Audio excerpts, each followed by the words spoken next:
Hello guys. तो after week वापस आ चुके हैं अपने मेन चैनल पर। तो कैसे हैं आप सभी लोग? कमेंट में करके बता दीजिए कि आप सब लोग कैसे हैं। और thanks again for your support and love.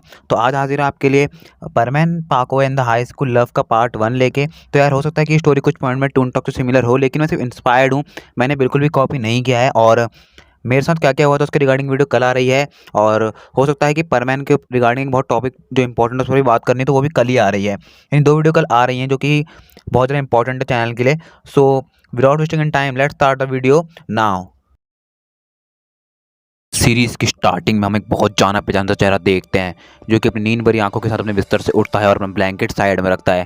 समय के साथ उसका साइज़ बढ़ चुका था, लेकिन उसकी आदतें अभी तक उतनी नहीं बदली थी। ये आदतें दिखाती हैं कि यही हमारा पुराना मिस्सो है और आज मिस्सो के अंदर कोई भी कुछ खास चेंज नहीं आया है। मिस्टर सुआ या फिर परमैन।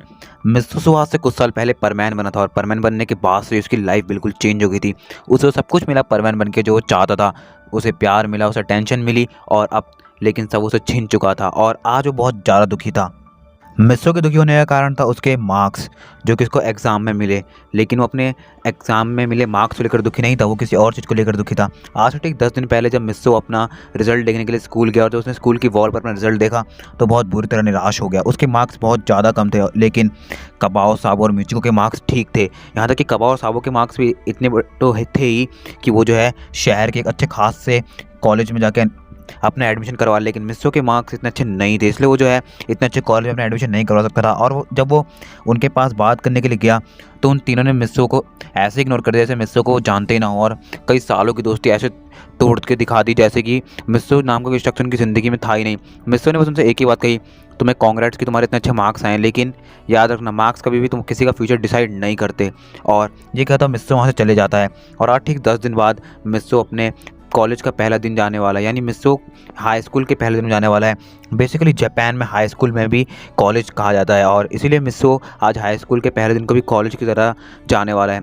मिस्सो अपना ब्लैंकेट साइड में रख चुका था। वो अपना सारा सामान उठाता है और साइड में रखने के बाद वो जो अपना ड्रेसअप करके नीचे चले जाता है। जब वो खाना खाने के लिए टेबल पर बैठता है तो उसकी मामू से चिल्लाना शुरू कर देती हैं, अगर तुम उस टाइम पे पढ़ाई कर लेते तो आज तुम्हारा भी एक अच्छी यूनिवर्सिटी में एडमिशन हो जाता और तुम्हें भी अच्छी हाई स्कूल एजुकेशन मिलती, लेकिन नहीं, तुमने मेरी बात नहीं मानी और अब देखो क्या हो रहा है। मिस्सो कहता है, मॉम मार्क्स और जगह कभी डिसाइड नहीं करते कि किसी का फ्यूचर क्या होगा। मिस्सो की मॉम कहती हैं, लेकिन तुम्हें फिर भी पढ़ लेना चाहिए था मिस्सो, अगर तुम पढ़ लेते तो कितना अच्छा रहता। अब देखो तुम्हारे सारे दोस्तों का एडमिशन अच्छी अच्छी यूनिवर्सिटीज़ में हो चुका है और अब तुम्हारा यूनिवर्सिटी में एडमिशन नहीं हो पाया और तुम्हारे लिए कितना बुरा होगा, तुम देख लेना। मिस्सो कहता है, मॉम आप मुझे डरा रही हैं। मिस्सो की मॉम कहती है, मैं तुम्हें डरा रही नहीं हूँ, मैं समझा रही हूँ कि तुम्हें आपसे संभल के रहना होगा, तुम्हें आपसे ज़्यादा मेहनत करनी होगी दूसरों से कम्पीट करने के लिए। मिस्सो कुछ भी नहीं कहता, वो खाना आधा छोड़ कर ही चले जाता है। मिस्सो की माम भी मिस्सो को नहीं रोकती हैं, वो जानती है मिस्सो का मूड बहुत ज़्यादा ख़राब है, और मिस्सो अपना जूते वगैरह पहन के अपने घर से निकल जाता है। मित्सो अपनी मॉम की बातों से और सैड हो जाता है, लेकिन वो जो है अपनी मॉम की बातों को समझता भी था कि उसकी गलती यहाँ पर बहुत ज़्यादा है, लेकिन वो क्या ही करता। वो परमैन की टीम में इतना बिजी हो गया था कि वो जो है पढ़ नहीं पाया ठीक तरह से, और वो जो है अपने एग्जाम में अच्छे मार्क्स नहीं ला पाया। लेकिन वो जो है इस बात से भी बहुत ज़्यादा नाराज़ था कि उसके दोस्तों ने उसको इग्नोर कर दिया है, सिर्फ इस वजह से कि उसके जो अच्छे मार्क्स नहीं आए। इस बात का मिस्सो को बहुत ज़्यादा बुरा लगा था, लेकिन मिस्सो सोच चुका था कि वो अपने दोस्तों को दिखा देगा कि अब वो जो है इतना बेकार नहीं है और वो जो लाइफ में उनसे अच्छा कर सकता है। बर्डमैन ने भी फाइनली फैसला कर लिया था कि वो जो है अब एक नई परमैन्स की टीम बनाएंगे और परमैन्स को जो है अपनी ज़िंदगी में आगे बढ़ने का मौका देंगे, क्योंकि अगर अब भी वो परमैन की ड्यूटी करते हैं तो उनकी लाइफ में इसका बैड इफेक्ट पड़ सकता है। इसलिए बर्डमैन ने भी जो है सही परमैन्स को उनकी जगह से हटा दिया है और कहा है कि तुम अब अपनी लाइफ में आगे बढ़ सकते हो, लेकिन जब भी तुम चाहो तुम वापस से परमैन की ड्यूटी ज्वाइन कर सकते हो। लेकिन अब मैं यही चाहूँगा कि तुम अपनी लाइफ में आगे बढ़ जाओ, और सही परमैन्स ने भी इससे एग्री करा और वो जो है अपनी लाइफ में इसके साथ ही आगे बढ़ गए। सभी परमैन से ड्यूटी छोड़ चुके थे, लेकिन बर्डमैन ने स्पेशली मित्सो से कहा, मित्सो तुम एक बहुत ही ज़्यादा शानदार परमैन हो, अगर तुम चाहते हो तो तुम आने वाली परमैन की टीम को गाइड कर सकते हो, मैं तुम्हें परमैन की टीम छोड़ने के लिए ज़बरदस्ती नहीं करूँगा। मित्सो कहता है, नहीं बर्डमैन, अब मैं अपनी लाइफ में ध्यान देना चाहता हूँ, मैं अपनी लाइफ में आगे बढ़ना चाहता हूँ, मैं अपनी लाइफ में सबको कुछ करके दिखाना चाहता हूँ। मित्सो के दिल में आग थी अपने उन गद्दार दोस्तों के लिए जिसने उसको धोखा दे दिया था, और आज मित्सो चाहता था कि वो कैसे भी करके उनको दिखा देगा कि मित्सो के अंदर भी कुछ है और वो जो है किसी से भी कम नहीं है। इसलिए उसने बर्डमैन को कह दिया कि अब वो परमैन की ड्यूटी आगे नहीं करना चाहता, और बर्डमैन ने भी उसे कुछ भी नहीं कहा। और मित्सो और बाकी सभी परमैन से फाइनली अपनी परमैन की जो ड्यूटी थी उसे रिज़ाइन कर चुके थे। सभी परमैन फाइनली अपने अपने रास्ते जा चुके थे एक्सेप्ट सुमीरे और मित्सुओ। उन दोनों को अपनी टीम टूटने का सबसे ज़्यादा डर था, उन दोनों को अपने साथ ये सब होने का बहुत ज़्यादा दुख था, उन दोनों को अपनी टीम के टूट जाने का सबसे ज़्यादा दुख था।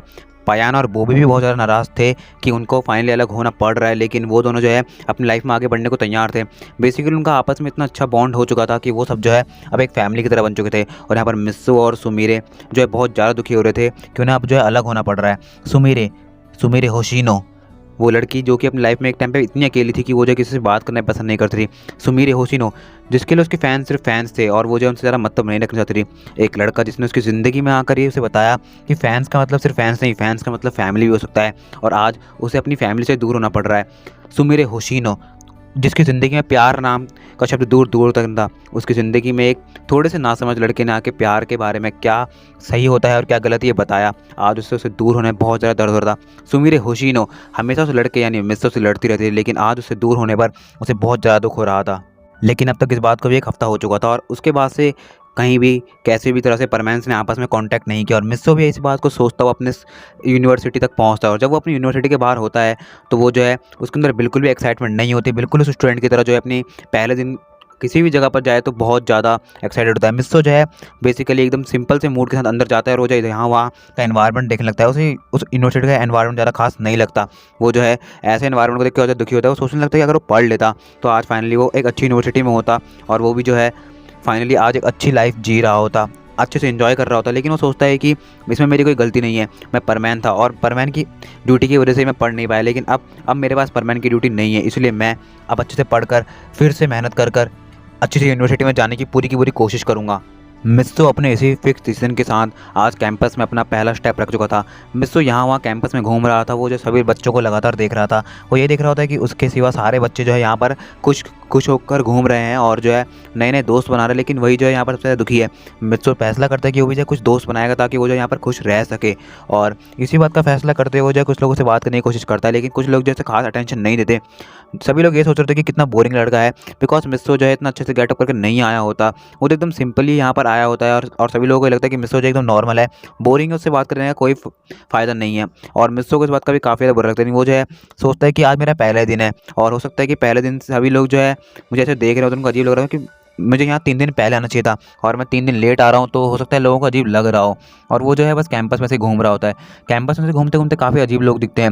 वो देखता है कि एक साइड में बुलिंग भी हो रही होती है और वो जो है बुलिंग को देखता हुआ आगे बढ़ जाता है। वो बस वहाँ से ये कोशिश कर रहा होता है कि उसको कोई कुछ ना बोले, और मित्सो को कोई भी कुछ बोलता भी नहीं है। मित्सो आगे जा ही रहा होता है, लेकिन तभी उसके सामने एक छोटे से बालों वाली और एक बहुत ज़्यादा क्यूट सी लड़की गिर जाती है। वो लड़की बहुत ज़्यादा क्यूट थी और वो जैसे ही गिरती है तो मित्सो का ध्यान उसकी तरफ जाता है।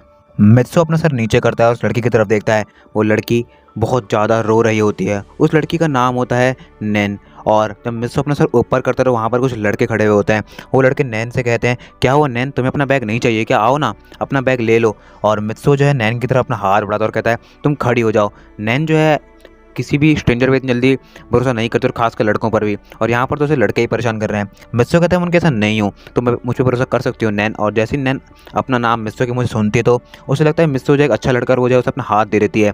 मित्सो नैन से कहता है कि तुम ठीक तो ना। नैन उसे कोई जवाब नहीं देती। मित्सो कहता है आखिर हुआ क्या है मुझे बताओ। नैन उसे फिर से कोई जवाब नहीं देती। मित्सो कहता है बताओ ना क्या हो गया। नैन कहती है कुछ भी तो नहीं हुआ है। मित्सो कहता है परेशान मत हो, तुम मुझे बता सकती हो, तुम मुझे अपना दोस्त मानो। नैन जो है ऊपर की तरफ उंगली करती है और मित्सो फिर से ऊपर की तरफ देखते हैं तो वहाँ पर वही लड़के खड़े हुए होते हैं। वो लड़के मित्सो से कहते हैं हे तुम्हें यहाँ पर ज़्यादा शाना बनने की ज़रूरत नहीं है, तुम ऐसे जा सकते हो। क्या हुआ नैन, तुम्हें अपना बैग नहीं चाहिए क्या? अगर नहीं चाहिए तो मैं इसे बाहर फेंक देता हूँ। तभी नैन कहती है प्लीज़ ऐसा मत करना, अगर तुमने ऐसा किया तो मुझे बहुत बड़ी प्रॉब्लम हो जाएगी। तभी मित्सो कहता है प्लीज़ उसका बैग दे दो। वो लड़के कहते हैं क्या कह रहे हो, तुम जानते हो तुम किससे बात कर रहे हो? मित्सो कहता है मैं जानता हूँ मैं किससे बात कर रहा हूँ और किससे बात नहीं कर रहा हूँ, मैं तुमसे रिक्वेस्ट करता हूँ प्लीज़ उसका बैग दे दो। तभी उस लड़के के साथ में एक लड़का होता है, वो कहता है अगर हम उसका बैग नहीं देंगे तुम क्या कर लोगे? मित्सो भी ये सोचने पड़ जाता है कि आखिर मैं कर ही क्या लूँगा। मित्सो नैन से कहता है देखो मैं क्या ही कर लूँगा, प्लीज़ तुम्हारा जो ही मैटर तुम सुलझा लेना। और मित्सो वहाँ से जाने लगता है। तभी मित्सो वहाँ से जा रहा था और उसके दिमाग में सुमीरे की एक बात आती है, तुम्हारी सबसे बड़ी गलती है कि तुम गलत को होने देते हो, बस इसी वजह से मैं तुम्हारे पास से जा रही हूँ मित्सो। यही आखिरी शब्द थे जब मित्सो और सुमीरे आमने सामने थे, जब सुमीरे ने उससे ये कहा था। और अब जब मित्सो यहाँ से जा रहा था नैन को छोड़ के, तो सुमीरे के शब्द मित्सो के कान में गूंज रहे थे। मित्सो पीछे मुड़ता है और उन लड़कों से कहता है मैं आपसे फिर से रिक्वेस्ट करता हूँ प्लीज़ नैन का बैग दे दीजिए।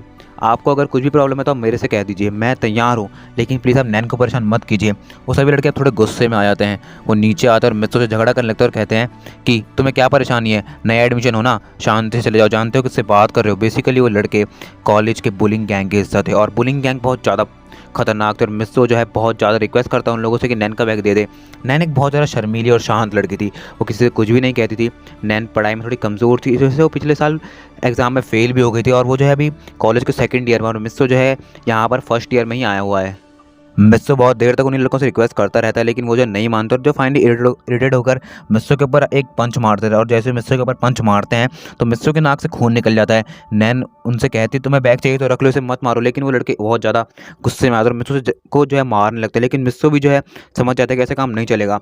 मिस्सो सुमेरे के जाने के बाद से बहुत ज़्यादा बोल्ड हो गया है और बेसिकली वो बहुत लंबे टाइम से एक बहुत बोल्ड लड़का बन चुका है, क्योंकि उसने अपनी लाइफ में इतनी सारी चीज़ें देख जो ली हैं। अब फाइनली वो परमानेंट नहीं है, लेकिन वो समझ चुका है कि अगर उसे बुराई को मिटाते रहना है तो उसे परमानेंट बनना होगा, बिना परमानेंट सेट का। और वो जो है उन लड़कों से झगड़ा करना शुरू करता है। वो उन लड़कों से लगातार कह रहा होता है अगर तुमने नैन का बैग नहीं दिया तो मैं भी तुम्हें नहीं छोड़ूंगा। वो सभी लड़के लगातार मिस्सो को मार रहे थे, लेकिन मिस्सो भी अपना पूरा 100% दे रहा होता है और उन लड़कों को मार रहा होता है। और नैन भी जो है दूर से खड़ी होकर सब देख रही होती है। नैन की आंखों में से लगातार आंसू बह रहे होते हैं। वो जो है उन लोगों के बीच में झगड़ा खत्म करने की कोशिश भी करती है, लेकिन वो लोग जो है नैन को दूर फेंक देते हैं और वो जो है मिस्सो को मारने लगते हैं। मिस्सो कुछ देर तक तो उनका सामना करता है, लेकिन वहाँ पर 4 से 5 लोगों के होने की वजह से और मिस्सो के बड़ी उम्र होने से उनके फ़ायदा हो रहा था और वो लोग जो है मिस्सो को बहुत ज़्यादा पीटते थे। जब ये लड़ाई बहुत ज़्यादा बढ़ जाती है तो फाइनली नैन जो है प्रिंसिपल को बुला कर लेकर आते हैं और प्रिंसिपल जो है उन सबको आपस में छुड़वाते हैं। प्रिंसिपल भी जानते थे बुलिंग गैंग बहुत ज़्यादा खतरनाक है, क्योंकि बुलिंग गैंग ने एक बार एक टीचर की कार का बहुत बुरा हाल किया था और प्रिंसिपल नहीं चाहता था कि उसकी कार का भी ऐसा ही कुछ हाल हो। इसलिए प्रिंसिपल ने जो है जानबूझकर मिस्सो को डांटा, क्योंकि वो जानता था कि अगर बुलिंग गैंग से पंगा लेगा तो उसका भी वही हाल होगा जो पुराने टीचर की कार का हुआ था। और वो जो है मिस्सो को कहते हैं कि तुम्हारे घर फ़ोन चले जाएगा और अब यहाँ पर थोड़ा ध्यान से रहना, और वो जो है वहाँ से चले जाते हैं। मिस्सो भी नैन की तरफ देखता है, उसे उसका बैग उठा के देता है। मिस्सो के नाक में से और कान में से खून निकल रहा होता है। वो जो है कुछ भी नहीं कहता और नैन की तरफ हल्का सा स्माइल करके चले जाता है। मिस्सो अपना यूनिवर्सिटी का पहला डे तो पूरी तरह से बर्बाद कर चुका था, उसका दिन बहुत ज़्यादा ख़राब जाता है। मिस्सो शाम को जो अपनी यूनिवर्सिटी से अपने घर पे आता है तो उसका मॉम उसका घर पे इंतज़ार कर रही थी। यहाँ पर मिस्सो की मॉम जान चुकी है कि मिस्सो को डांट के कोई फ़ायदा नहीं है। उससे सिर्फ इतना कहती हैं तुम्हारे यूनिवर्सिटी से फ़ोन आया था मिस्सो, तुम पढ़ना चाहते हो या फिर नहीं। पहले तुम्हारा इतनी बेकार यूनिवर्सिटी में एडमिशन हुआ है, तुम्हें ज़्यादा मेहनत करनी चाहिए, लेकिन तुम वहाँ पर लड़कों से लड़ रहे थे। मिस्सो कहता है लेकिन मॉम मेरी कोई गलती नहीं है। मिस्सो की मॉम कहती है मैं जानती हूँ तुम्हारी कोई गलती नहीं है, प्रिंसिपल ने भी यही कहा है, लेकिन तुम जिन लड़कों से लड़ रहे थे तुम जानते हो वो कितने खतरनाक थे, आगे से बिल्कुल मत करना। मिस्सो भी कोई जवाब नहीं देता और वो सीधा अपने रूम में चल जाता है। वो जो है बहुत ज़्यादा गुस्से में आता है और जो है अब बहुत ज़ोर से अपने बैग को पटक देता है और उस पूरी की पूरी रात वो जो है उन लड़कों को बहुत ज़्यादा गुस्सा आ रहा होता है, वो जो ठीक से सो भी नहीं पाता। अगली सुबह मिस्सो जो है अपनी यूनिवर्सिटी के लिए टाइम पर उठ जाता है और जो है निकल जाता है। मिस्सो अपनी यूनिवर्सिटी जा रहा होता है कि उसे रास्ते में नैन मिलती है। नैन उसके पास आती है और कहती है मुझे माफ़ कर दो, कल मेरी वजह से तुम्हें इतनी ज़्यादा प्रॉब्लम हो गई। मिस्सो कहता है कोई बात नहीं, ये तो मेरे साथ होता रहता है। नैन कहती है तुम कौन हो, तुम्हारा नाम क्या है। मिस्सो कहता है मेरा नाम मिस्सो है और मैं जो है इस वाले स्कूल से आया हुआ हूँ। नैन कहती है हाँ मैं जान गई हूँ कि तुम एक बहुत ज़्यादा अच्छे लड़के हो। वो कहना मैं बहुत ज़्यादा शर्मीली हूँ तो मैं किसी से ज़्यादा बात नहीं कर पाती, लेकिन मुझे पूरा ट्रस्ट है कि तुम एक अच्छे लड़के हो और कल एकदम से तुम मेरे सामने आए और पहली बार देखा तो मैं तो कुछ बोल ही नहीं पाई, लेकिन सच में तुम बहुत अच्छे हो, थैंक्स, तुमने मेरी इतनी मदद की और मेरी वजह से तुम्हारे घर तक फ़ोन चले गया, तुम्हें ज़्यादा दिक्कत तो नहीं हुई ना। मिस्सो कहता है मुझे कोई प्रॉब्लम नहीं हुई। तभी नैन कहती है तुम मेरे दोस्त बनोगे, मेरा कोई भी दोस्त नहीं है। मिस्सो नैन की आंखों में एक मासूमियत को देखता है, एक अलग से चमक को देखता है। वो जो है नैन से कहता है हाँ ज़रूर, मेरा भी कोई दोस्त नहीं है। और मिस्सो जो है नैन से हाथ मिलाता है और उसके साथ स्कूल जा रहा होता है, यानी यूनिवर्सिटी तक जब वो पहुँचते हैं और मिस्सो और नैन आपस में बातें कर रहे होते हैं। मिस्सो और नैन कैंपस में घूम रहे होते हैं, उन्हें घूमते वहाँ पर वही लड़के मिलते हैं और नैन जो है फिर से कहती है कि प्लीज़ तुम उनसे कुछ मत कहना। वो लड़के भी जो है मिस्सो और नैन को ट्रोल करते हैं कि देखा कल तुम्हारा क्या हाल हुआ, आगे से हमसे बात करने की या फिर हमसे पंगा लेने की कोई ज़रूरत नहीं है। मिस्सो भी कुछ नहीं कहता और वहाँ से नैन के साथ चले जाता है। मिस्सो नैन से कहता है अगर तुम्हें सच में इस कॉलेज में अच्छे से रहना है तो तुम्हें थोड़ा सा बोल्ड होना होगा। पहले मैं भी तुम्हारी तरह सबसे डरता था, लेकिन अब मैं किसी से भी नहीं डरता हूँ और कल जो हुआ मुझे उसका कोई पछतावा नहीं है। अगर मेरी कोई गलती नहीं है तो मैं उससे बिल्कुल नहीं डरूंगा। नैन कहती है हाँ मैं समझती हूँ कि मैं थोड़ी कमज़ोर दिखाती हूँ अपने आप को और ये मेरी सबसे बड़ी गलती है। नैन पहली बार मिस्सो पे भरोसा कर चुकी थी। तभी सामने जो एक बहुत अजीब सी भीड़ हो रही थी, बहुत ज़्यादा भीड़ हो रही थी। लगभग कॉलेज के सभी स्टूडेंट्स जो है किसी को घेरे हुए थे और वो जो चिल्ला रहे थे कि आप यहाँ पर क्या कर रही हैं, अभी हमारे स्कूल की ड्रेस में, मतलब हमारी यूनिवर्सिटी की ड्रेस में आखिर कैसे हो सकता है, प्लीज़ बताइए आप यहाँ पर क्या कर रही हैं। मिस्सो कहता है नैन क्या हम वहाँ जा सकते हैं। नैन कहती है हाँ ज़रूर, और मिस्सो और नैन उस भीड़ के पास जाते हैं। जब वो दोनों वहाँ पहुँचते हैं तो मिस्सो जो है उस एक जाना पहचाने चेहरे को देखता है। वो जो है उसके सामने खड़ी होती है। मिस्सो कहता है तुम यहाँ पर क्या कर रही हो सुमीरे? सुमीरे यहाँ पर क्या कर रही है? वो तो जा चुकी थी ना। और सुमीरे कहाँ जाने वाली थी? गाइस इसी के साथ यहाँ पर द हाई स्कूल लव का पार्ट 1 ख़त्म होता है। पार्ट 2 हो सकता है थोड़ा लेट आएगा, और बेसिकली परमैन का जो इम्पोर्टेंट टॉपिक मुझे कवर करना है और मेरे साथ क्या क्या हुआ था और क्यों हुआ था उसके रिगार्डिंग वीडियो कल आ रहा है। तो यार चैनल पे प्यार और सपोर्ट बनाए रखो अपना, और अगर आपको वीडियो पसंद है वीडियो को लाइक कर देना, चैनल पे ना सब्सक्राइब कर देना। और इस वीडियो का कौन सा पार्ट आपको सबसे बढ़िया लगा है तो आप बता सकते हो। पूरी तरह से आप स्वतंत्र हो, मतलब आप बता सकते हो, इंडिपेंडेंट हो यार। आप डेमोक्रेसी का फ़ायदा उठाओ इस कंट्री की। और सच में यार तुम लोगों ने जो मुझे इस टाइम पे अपना प्यार और सपोर्ट दिखाया है, मैं तुम्हारा दिल से शुक्रिया करता हूँ। और यार ऐसे अपना प्यार और सपोर्ट हमेशा दिखाते रहना। और यार जो भी दिक्कतें हुई हैं हम सब कुछ बात करेंगे, कैसे मतलब स्ट्राइक्स लगी थी, कैसे हुआ था, क्या मेरी गलती थी, क्या हुआ था, मैं सबके बारे में बात करने वाला हूँ। So stay tuned with channel and bye bye. और थैंक्स अगेन यार आप लोग का कि आप लोगों ने मुझे इतना प्यार दिखाया। सीरीज़ की स्टार्ट